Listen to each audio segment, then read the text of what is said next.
મુસ્લિમ કોર્પોરેટરો પણ જોડાયા છે, સાથે અમદાવાદ પશ્ચિમના સાંસદ પણ જોડાયા છે। મેયર દ્વારા તેમનું સ્વાગત કરવામાં આવશે। અત્યારે મેયર તેમજ ટીમ જે છે તે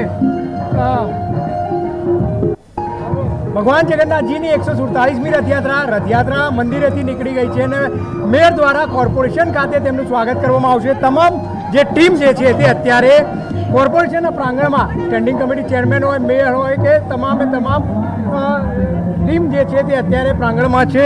મેયર સાથે વાત કરીશું। બેન, આજે 147મી રથયાત્રા કોર્પોરેશનમાં જે આવકારવામાં આવશે અને રથનું પૂજન પણ કરવામાં આવશે, શું કહેશો? આજ રોજ ભગવાન જગન્નાથજીની 147મી રથયાત્રા નિમિત્તે સૌએ નગરજનો અને સૌએ ભાવિક ભક્તોને આ રથયાત્રાના લોકોત્સવમાં સૌને હૃદયપૂર્વક ખૂબ ખૂબ શુભકામનાઓ પાઠવું છું।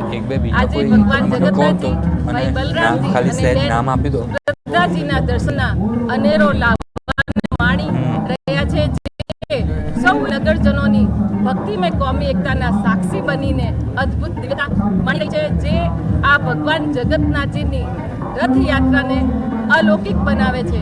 અને સાથે સાથે આજે અમે સૌએ મારી ટીમ અને કાઉન્સિલરશ્રીઓ સાથે આજે ભગવાન જગન્નાથજીના રથ અને મહંત શ્રીનું અહીંયા અદ્ભુત ભવ્યાથી ભવ્ય સ્વાગત કરવાના છીએ અને સાથે સાથે સમગ્ર વર્ષ દરમિયાન અમદાવાદ શહેરને ભગવાન જગન્નાથજીના આશીર્વાદ, અમદાવાદ શહેર અને સૌએ શહેરીજનો માટે સુખ અને સમૃદ્ધિ લાવનાર રહે તેવી અભિલાષા કરું છું।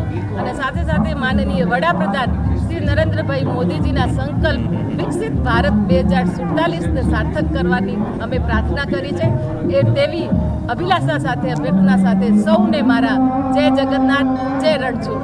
જય જગન્નાથ, જય રણછોડ પક્ષના નેતા સહિત દંડક પણ અહીંયા હાજર છે અને સાથે જ વાત કરવામાં આવે કે સ્ટેન્ડિંગ કમિટી જે ચેરમેન છે તેમની સાથે પણ વાત કરીશું, કારણ કે કોમી એકતાની એખલાસમાં જે મુસ્લિમ કોર્પોરેટરો છે તે પણ કોર્પોરેશન ખાતે આવી પહોંચ્યા છે અને સાથે તે પણ અહીંયા રથનું અને ખાસ કરીને કોમી એકતાનું એક પ્રતિક દર્શાવતા હોય છે। ત્યારે સ્ટેન્ડિંગ કમિટી ચેરમેન છે તેમની સાથે વાત કરીશું।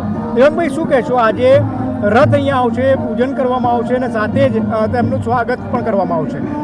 આજે અષાઢી બીજ એક શુભ અવસર, ભગવાન પોતે નગરજનોને દર્શન આપવા માટે 147મી રથયાત્રામાં આ નીકળી ચૂક્યા છે। માનનીય મુખ્યમંત્રીશ્રીએ પ્રહીન વિધિ કરાવી છે। અત્યારે રથ અલગ અલગ વિસ્તારમાંથી ફરીને મહાનગરના કોર્પોરેશન આગળથી પસાર થશે। તમામ નગરજનો ભગવાનની એક ઝાંખી લેવા માટે ઉત્સુક છે। તદુપરાંત મહંત દિલીપદાસજી મહારાજના આશીર્વાદ લેવા માટે અહીંના તમામ કોર્પોરેટરો, મેયરશ્રી બધા જ અહીં આગળ ઉપસ્થિત છે। ભગવાનની કૃપા આપણા સૌ પર રહે અને આપણને આશીર્વાદ આપે અને આવનારું વર્ષ જે છે એ ખૂબ જ સારું જાય, લોકો પ્રગતિ કરે, એ જ શુભકામના સાથે। જે પ્રમાણે રથનું જે કોર્પોરેશન ખાતે સ્વાગત કરવામાં આવશે અને સાથે જ અત્યારે તમામ પ્રકારની જે તૈયારીઓ છે તે એમની પૂર્ણ કરવી છે। કેમેરામેન મેહુલ સોલંકી સાથે બ્રિજેશ દવે, અમદાવાદ। ભગવાન જગન્નાથજીની 147મી રથયાત્રા રંગે ચંગે અત્યારે નીકળી છે અને સાથે જ કોમી એકતાનું પ્રતીક પણ આમાં જોવા મળે છે। સાથે જ મુસ્લિમ બિરાદરના જે કોર્પોરેટરો છે તે પણ અહીંયા કોર્પોરેશન ખાતે પહોંચ્યા છે રથનું સ્વાગત અને કોમી એકતા દેખાડવા। શું કહેશો? જે પ્રમાણે રથયાત્રા છે કોર્પોરેશન ખાતે પહોંચ્યા છો તમામ? અમદાવાદ શહેરની અંદર અને ગુજરાતમાં પ્રભુ જગન્નાથની જે રથયાત્રા છે એ રથયાત્રા તો નહીં, પણ એને એમ કહીએ કે ભાઈ માનવ માટે એક અલગ પ્રેરણારૂપ લઈને નગર ચર્ચાએ જ્યારે ભગવાન નીકળતા હોય તો કોર્પોરેશનના પટાંગણમાં જ્યારે આવે છે તો હું 5 વર્ષથી 25 ટર્મથી કાઉન્સિલર હોવાના નાતે 25 વર્ષથી દર વર્ષે સવારે 8 વાગે તમામ કાઉન્સિલરો સાથે અમે લોકો રહીએ છીએ અને ઈદે મિલાદુન નબી કમિટી જે છે એ કોમી એકતાના માહોલની અંદર જ્યારે રથ આવે, મહારાજ આવે, ટ્રસ્ટીઓ આવે, એમનું સ્વાગત કરે છે, એક મોમેન્ટો આપે છે। જાડીવાડી મસ્જિદની બનેલી મોમેન્ટો ગોલ્ડન પ્રિન્ટથી બનાવેલી એમને ભેટ આપવાના છે અને એમને પ્રાર્થના કરવાના છે કે અમદાવાદ શહેરનો જે માહોલ છે કોમી એકતામય રહે, લોકોનો વિકાસ થાય, શહેરનો વિકાસ થાય અને અમદાવાદ શહેરની અંદર વર્ષો જૂની પરંપરાગત જે ચાલી રહી છે કોમી એકતા અને સદભાવના એ જળવાઈ રહે। ચોક્કસ તો કોમી એકતાના પ્રતિકમાં તમામ કોર્પોરેટર કોંગ્રેસના છે, હાજીભાઈ છે કે તમામ તેઓ હાજર રહ્યા છે અને કોમી એકતાનું અહીંયા પ્રતિક પૂરું પાડ્યું છે. કેમેરામેન મેહુલ સોલંકી સાથે બ્રિજેશ દવે, અમદાવાદ. ભગવાન જગન્નાથજીની 147મી રથયાત્રાની યાદ કરવા માટે અને ખાસ કરીને અગાઉ તેઓ ડેપ્યુટી મેયર પર રહી ચૂક્યા છે અને અત્યારે હવે સાંસદ છે, તેઓ અત્યારે કોર્પોરેશન ખાતે ઉપસ્થિત છે. શું કહેશો દિનેશભાઈ આજના દિવસે? આજના દિવસે પરંપરાગત રીતે ભગવાન જગન્નાથ એમના મોસાળની અંદર આ શહેરની નગરચર્યા માટે નીકળતા હોય છે. ભગવાનને પ્રાર્થના કરીએ કે એમની અમી દ્રષ્ટિ આ શહેર ઉપર રહે, એમની અમી દ્રષ્ટિ આ ગુજરાત ઉપર રહે, એમની અમી દ્રષ્ટિ આખા દેશ ઉપર રહે.